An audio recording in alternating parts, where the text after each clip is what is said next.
This critical system inconsistency indicates a severe liability in the merger agreement. It can't be.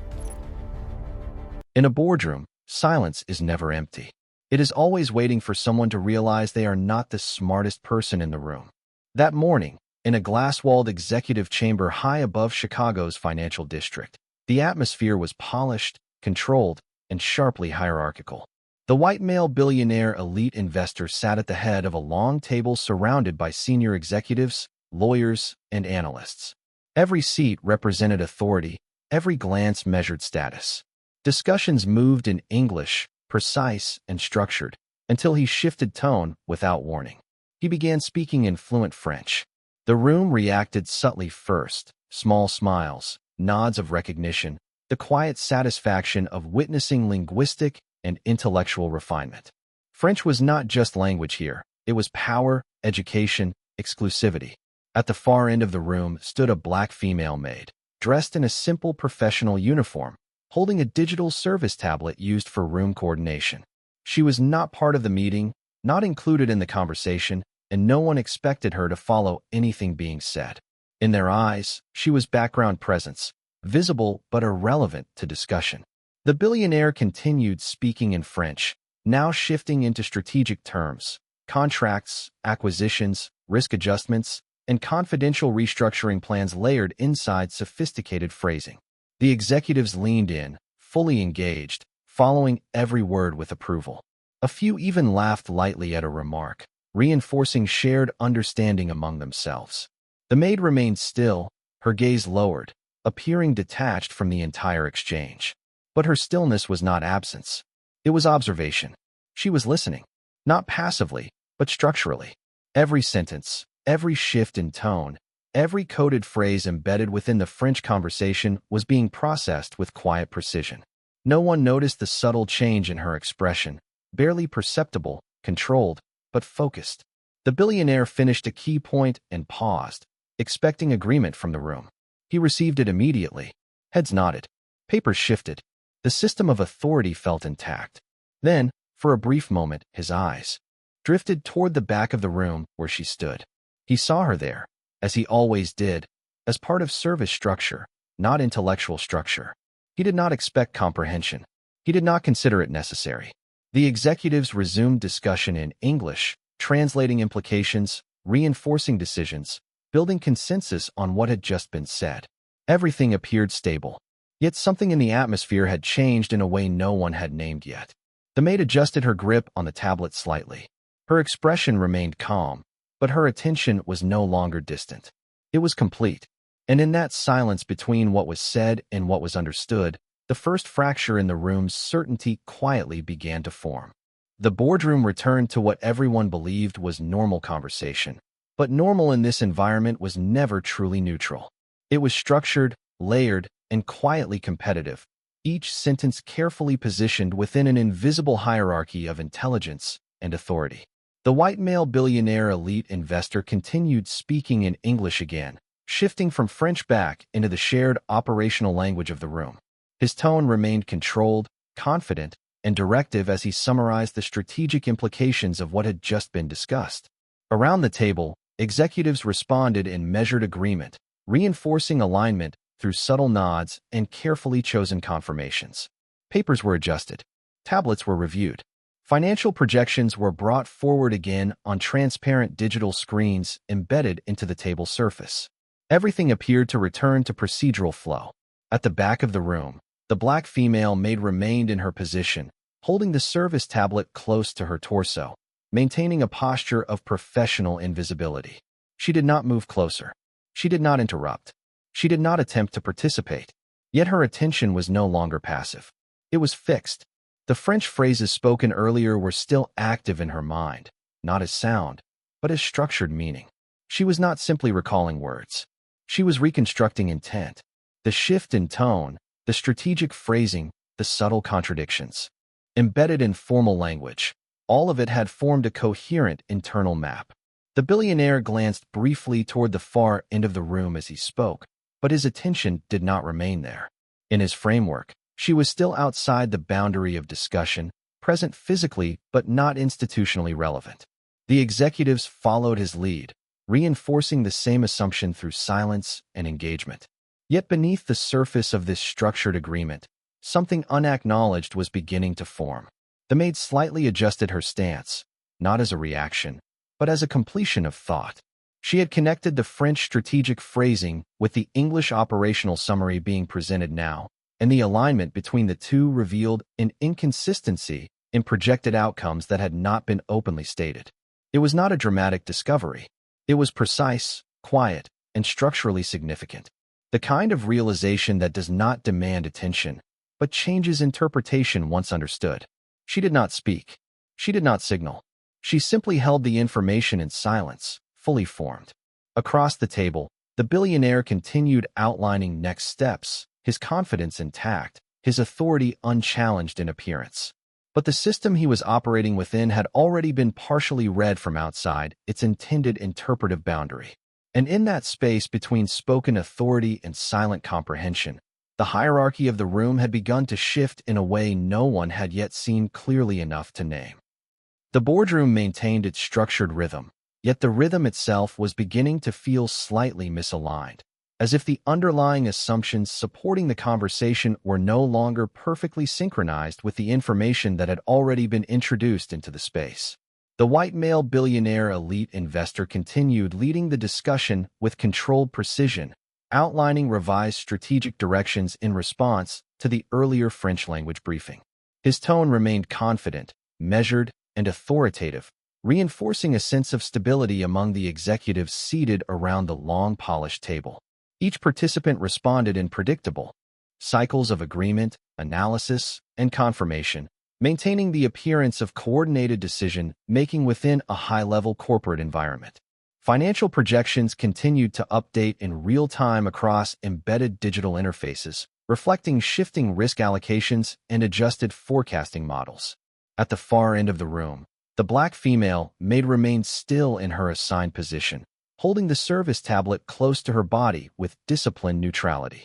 Her presence was still treated as peripheral by the group, an assumption reinforced not by observation but by expectation. Yet internally, her processing of the earlier French dialogue had reached a level of structured understanding that no longer depended on repetition or reference. She had mapped the strategic intent embedded in the bilingual exchange, identifying subtle divergences between stated objectives and implied outcomes. These were not emotional interpretations. They were logical alignments of meaning across two linguistic frameworks, revealing a deeper structure beneath the surface of the conversation currently unfolding in English. The billionaire briefly gestured toward one of the financial projections as he elaborated on projected outcomes, his focus fully engaged in the leadership role he was maintaining within the room. His awareness of the maid remained minimal, limited to peripheral acknowledgement without analytical inclusion. The executives followed his direction, their attention anchored in the visible data streams and his verbal framing of priorities. However, the internal coherence of the boardroom narrative was beginning to carry a subtle tension, not due to disagreement, but due to asymmetry of understanding that had not yet been recognized. The maid's expression remained calm, her gaze steady, as she compared the current spoken strategy with the earlier French articulation of intent. The alignment was not complete. There were assumptions in the current discussion that had not been explicitly supported by the earlier strategic framing, and those gaps formed a clear structural inconsistency in projected execution logic. She did not interrupt. She did not signal. She remained in silence, but that silence was no longer passive. It was fully informed. Across the table, the billionaire continued speaking, his authority still intact within the visible structure of the meeting. No one questioned his position. No one challenged the flow of decisions being established.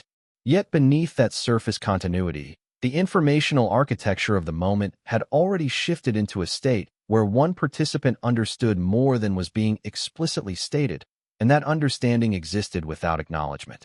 The room itself remained unchanged in form and design, glass walls reflecting the city skyline, polished surfaces maintaining a sense of precision and control, yet the interpretive balance within it was no longer evenly distributed.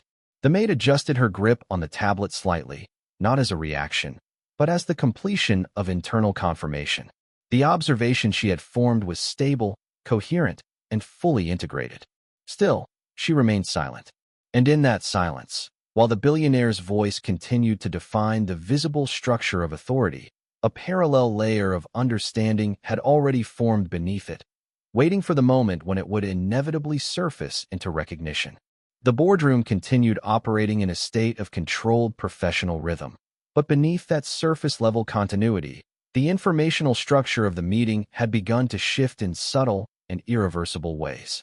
The white male billionaire elite investor maintained his position at the head of the table, speaking with measured authority as he refined the strategic direction of the project based on the earlier multilingual briefing. His tone remained composed and confident, reinforcing the expectation of leadership and clarity among the executives seated around him.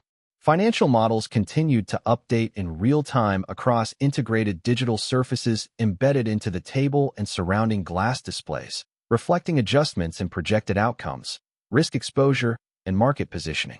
Each executive followed along with disciplined attention, responding in structured intervals of acknowledgement and confirmation, ensuring that the visible hierarchy remained intact. At the far end of the room, the black female maid remained in her position, holding the service tablet with both hands in a posture of professional neutrality.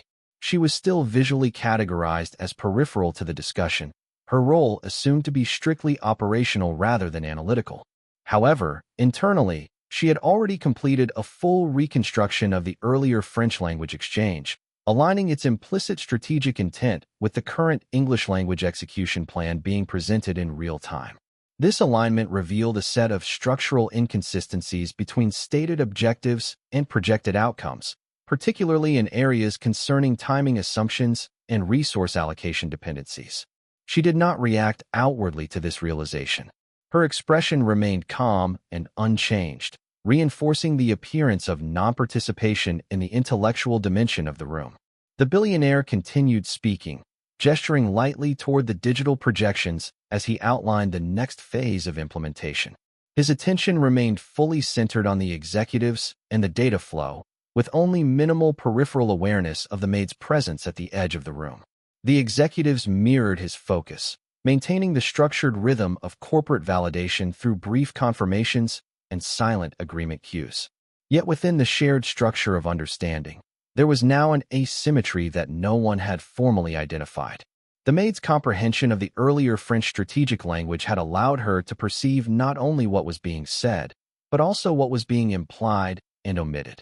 That distinction created a complete internal model of the situation that extended beyond the visible discussion currently unfolding. She slightly adjusted her stance, a minimal movement that did not draw attention, as she finalized her internal confirmation of the discrepancy between the two layers of communication. It was not a contradiction that disrupted the system, but rather a misalignment in strategic framing that could influence downstream execution if left uncorrected. Despite this, she remained silent, not because she lacked the opportunity to speak, but because the structure of the room did not yet recognize her as a source of interpretive authority. The billionaire's voice continued to define the audible structure of decision-making, while the executives reinforced it through procedural alignment.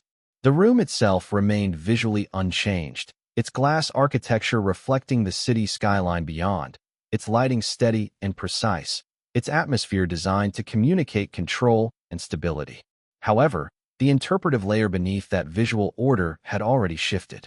The maid's understanding existed in parallel to the official narrative of the meeting, fully formed but unacknowledged. The billionaire paused briefly to review a projection, scanning projected outcomes with practiced confidence, unaware that the informational completeness of the room was no longer evenly distributed.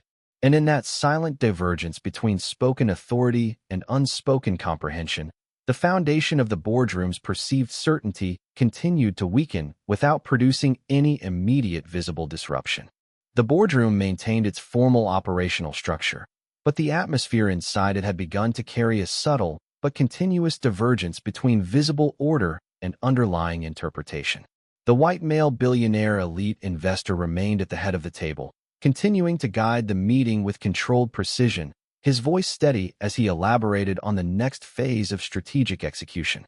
The executives followed with disciplined engagement, responding in structured intervals of agreement and analytical reinforcement, ensuring that the outward appearance of authority remained intact.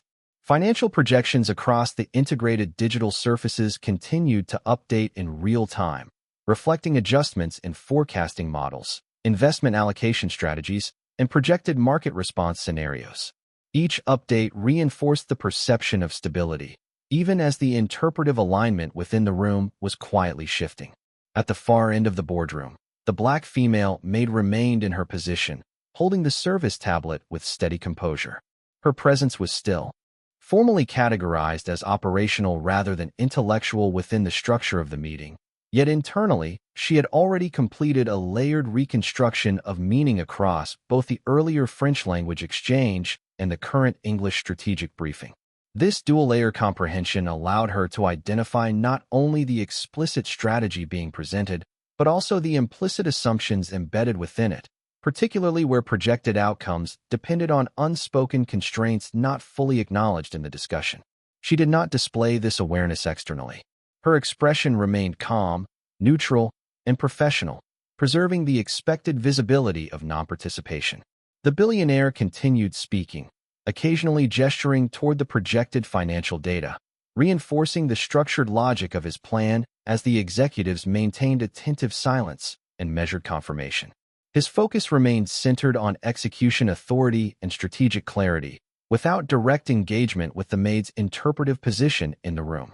Yet the informational balance of the environment had already shifted. The maid's understanding of the French language segment had provided her with access to the original framing of intent behind the strategy, while the current English presentation reflected a simplified operational version of that intent. The difference between these two layers created a structural gap in logic consistency, particularly in how risk exposure was being redistributed across dependent financial modules. She adjusted her stance slightly, a minimal movement that did not interrupt the visual rhythm of the room, as she finalized her internal verification of the inconsistency. There was no urgency in her realization, only precision. She understood the complete structure of the plan more clearly than it was being articulated in the present moment. Yet she remained silent because the environment had not yet defined her as an authorized voice within that structure. The billionaire paused briefly to review a projection update, his attention fixed on the evolving financial models that supported his directive. Around him, the executives maintained alignment through quiet acknowledgement, reinforcing the formal structure of leadership and decision flow. However, beneath that structured interaction, a silent asymmetry had fully formed. One participant understood both the stated strategy and its original linguistic framing, while the others were operating only within the translated operational version of that same logic. The boardroom itself remained visually unchanged, its glass architecture reflecting the city skyline beyond, its lighting steady and controlled, its atmosphere designed to reinforce stability and precision. Yet the interpretive meaning of that stability was no longer shared equally among those present. The maid remained still, her attention fully integrated, her silence now carrying the weight of complete comprehension without expression. And within that silent imbalance, the boardroom continued to function outwardly as normal, while internally approaching a point where the difference between what was said and what was understood would inevitably become visible. The boardroom entered a phase of extended silence that was no longer caused by uncertainty in the discussion, but by the gradual emergence of a deeper interpretive imbalance that none of the participants had yet fully acknowledged. The white male billionaire elite investor remained seated at the head of the table, maintaining his composed authority as he reviewed the final set of strategic projections displayed across the integrated digital surfaces embedded within the polished conference table. His voice had lowered slightly in cadence, shifting from active instruction to controlled conclusion, as if the primary structure of the meeting was approaching completion. The executives around him maintained their formal posture, offering minimal confirmations and structured agreement signals, ensuring that the visible hierarchy of decision-making remained intact. Financial models stabilized across all displays, showing consistent projections, finalized allocation pathways, and secured risk distribution outputs that indicated the system was now operating within expected parameters. Yet despite this apparent stabilization, the interpretive environment of the room had already changed in a way that was not reflected in the data itself. At the far end of the boardroom, the black female maid remained in her position, holding the service tablet with both hands, her posture unchanged and her expression calm. She had not moved closer to the table at any point, nor had she attempted to enter the conversational space of the executives. However, within her internal processing, the complete structure of the earlier French language briefing and the current English operational summary had already been fully integrated into a single coherent model. This integration revealed not only what the strategy intended to achieve, but also how its execution depended on assumptions that were not explicitly acknowledged in the current discussion. She did not react externally to this realization. There was no change in expression, no shift in body language, and no indication that she was preparing to intervene. The billionaire briefly reviewed the final projection alignment, his attention focused on ensuring that the strategic direction had been fully translated into executable parameters. Around him, the executives maintained disciplined silence, reinforcing the sense that the meeting was reaching its formal conclusion. However, beneath this surface of completion, a structural asymmetry had fully formed. The maid's comprehension included both the original linguistic framing of intent and the operational reinterpretation currently guiding execution. This dual-layer understanding allowed her to perceive a divergence between intended strategy and projected implementation outcomes, particularly in the way certain dependencies were being simplified in the final model. The room itself remained visually unchanged, its glass architecture reflecting the skyline beyond, its lighting steady and precise, its atmosphere still communicating control and executive order. Yet the meaning of that order was no longer uniformly shared. The billionaire leaned slightly back in his chair, signaling a transition toward closure, as if the meeting had successfully resolved its purpose. The executives followed this cue, beginning to prepare for procedural wrap-up steps. The maid remained still, her attention steady, her internal analysis complete and fully resolved. There was no urgency in her awareness, only clarity. She understood the full scope of what had been decided, including what had been left unspoken. And within that silence, as the boardroom moved toward formal conclusion, a quiet and irreversible shift had already taken place in the structure of understanding that defined the room, even though no one had yet spoken it aloud. The boardroom had reached what appeared to be a procedural conclusion, yet the psychological structure of the room continued to evolve in ways that were not reflected in the formal actions taking place.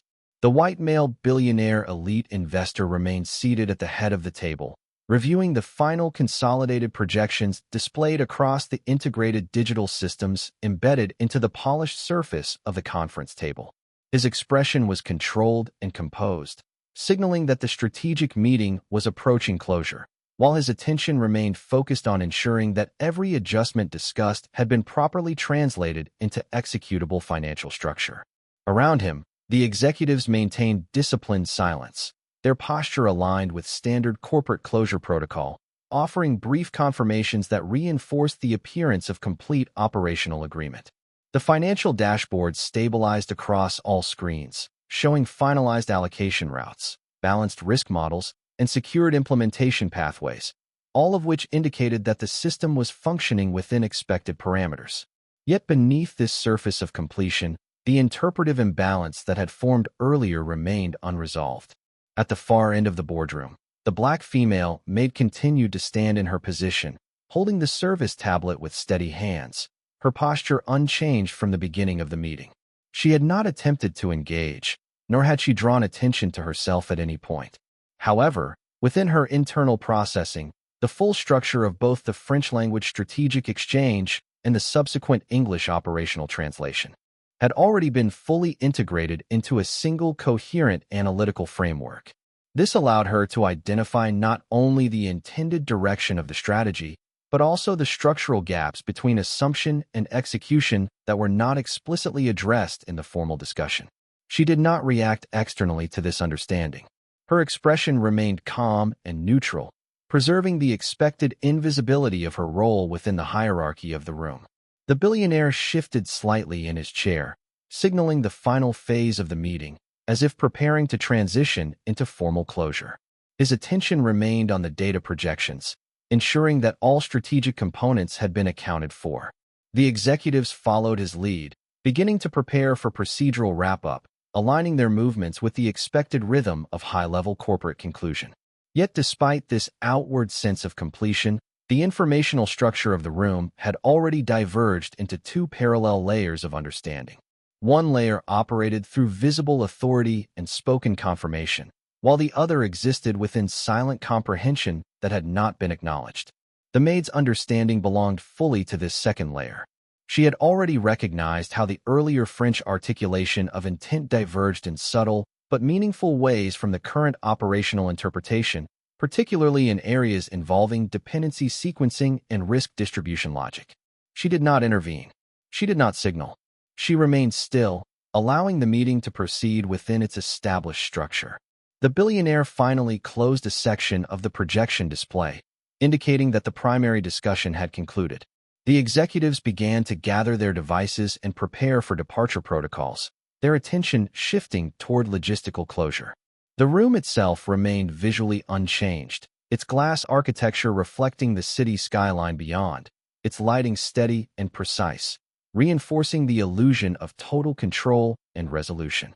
However, within that controlled environment, the interpretive hierarchy had already shifted. The maid remained silent, her awareness fully formed but unexpressed, observing the final moments of procedural closure with complete clarity. And in that silence, as the boardroom transitioned from active decision-making to formal conclusion, the distinction between what was assumed and what was understood had already become permanent, even though no one had yet acknowledged it directly. The boardroom entered its final stage of procedural closure, but the internal structure of perception within the room had already completed a transformation that no formal action could reverse or acknowledge directly. The white male billionaire elite investor remained seated at the head of the table, now focused on final confirmation of all strategic outputs displayed across the integrated financial systems embedded within the glass conference table. His expression was composed, controlled, and consistent with executive authority, signaling that the meeting had reached its intended conclusion. Around him, the executives began transitioning into closure behavior, gathering devices, reviewing final summaries, and aligning their attention with post-meeting procedural steps. Financial dashboards across the room stabilized into finalized states, showing completed allocation structures, normalized risk distribution models, and confirmed execution pathways, all indicating that the system had returned to operational equilibrium. Yet this equilibrium existed only within the technical layer of the environment. At the far end of the boardroom, the black female maid remained in her position, holding the service tablet with steady hands, her posture unchanged from the beginning of the meeting. She did not move forward, nor did she attempt to integrate into the closing phase of discussion. However, internally, her comprehension of the full strategic structure had already reached completion. The combination of the earlier French language briefing and the subsequent English operational summary had formed a unified analytical model in her understanding, allowing her to identify not only what had been decided, but also the structural assumptions that had shaped those decisions without explicit articulation. She did not display this awareness externally. Her expression remained calm, neutral, and professionally composed, consistent with her defined role within the visible hierarchy of the room. The billionaire leaned slightly forward, reviewing the final projection summary one more time before formally closing the session. His attention remained centered on ensuring that all strategic components had been properly documented and aligned with intended outcomes. The executives followed his lead, beginning the structured process of disengagement, their movements orderly and coordinated, reflecting the procedural discipline of high-level corporate environments. However, beneath this visible order, the interpretive imbalance that had formed earlier had fully stabilized into a permanent state of asymmetry. One layer of understanding in the room operated through spoken authority, documented decisions, and visible confirmation, while another layer existed entirely within silent comprehension that had not been acknowledged or integrated into the formal structure of the meeting. The maid belonged entirely to this second layer. Her understanding of the earlier French exchange had revealed the original intent behind the strategy, while her analysis of the English execution plan had exposed the simplifications and omissions introduced during translation into operational structure. This did not produce emotional reaction or external signaling. It resulted in clarity, precise and complete, existing without need for expression. The billionaire closed the final data interface, signaling the end of the boardroom session. Chairs shifted slightly as executives prepared to exit, gathering documents and devices in an orderly sequence. The room itself remained visually unchanged, its glass architecture reflecting the city skyline beyond, its lighting steady and controlled, maintaining the aesthetic of precision and authority even as the human structure within it began to disperse. The maid remained still for a moment longer, observing the final procedural movements of closure without participating in them. And within that final silence, as the meeting formally concluded and authority returned to its visible hierarchy, the deeper structure of understanding that had formed during the session remained unchanged, fully present but unspoken, marking a quiet and irreversible shift in how competence and perception coexisted within the same space. The boardroom reached its final moments of procedural completion, but the meaning of completion itself had already shifted beyond its conventional definition within the space. The white male billionaire elite investor remained at the head of the long glass conference table, reviewing the last stabilized projections displayed across the integrated financial systems. His posture was composed, his expression controlled, reflecting the finalization of strategic closure. Around him, the executives began to disengage from active discussion, collecting devices, confirming final summaries, and transitioning into the structured rhythm of post-meeting protocol. Financial dashboards across the room displayed fully stabilized outputs, with confirmed allocation structures, normalized risk models, and finalized execution pathways, all indicating that the operational objectives of the meeting had been successfully completed. Yet this visible completion represented only one layer of what had occurred. At the far end of the boardroom, the black female maid remained standing in her original position, holding the service tablet with steady, controlled hands. Her posture had not changed throughout the entire duration of the meeting, and her expression remained calm, neutral, and professionally composed. She did not participate in the procedural closure, nor did she signal any intent to do so.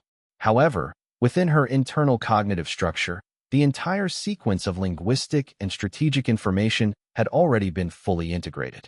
The earlier French language exchange had provided the original conceptual framework of intent, while the English operational discussion had translated that framework into executable structure.